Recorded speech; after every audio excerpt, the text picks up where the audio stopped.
গেল 3 মার্চ। এখানে দেখতে পাচ্ছ আমি পোলাও আর শাহী পনির বানাচ্ছি, কিন্তু কী উপলক্ষে সেটা পরে বলছি।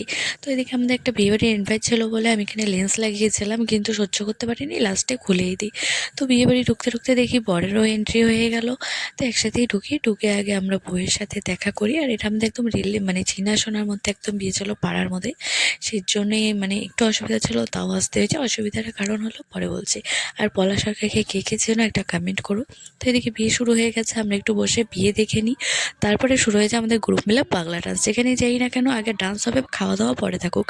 তো অসুবিধা হচ্ছে এটাই, একদিকে হচ্ছে আমাদের অসুস পড়েছে, আর একদিকে হচ্ছে আমার বরের বার্থডে, সেই জন্য কিছুই করতে পারবো না। কারণ হলো অসীমের বোনের বিয়ে, অসীম থাকতে পারবে না। আর অসীমকে ছাড়া যতই হোক আমরা প্ল্যান করি না অসুস, কিন্তু নিরামিষের মধ্যেও করা যেত, কিন্তু করিনি। শুধু রাত 12টার দিকে কেক কাটিয়েছি। পরের দিন আমি ওর জন্য স্পেশাল পোলাও আর শাহী পনির বানিয়েছিলাম। তারপরে আমরা বিয়ে বাড়ির নিমন্ত্রণ রক্ষা করতে হবে কিন্তু দেখে আমরা অ্যাকচুয়ালি কিছুই খেতে পারিনি। চলো, ভালো লাগলে সাবস্ক্রাইব।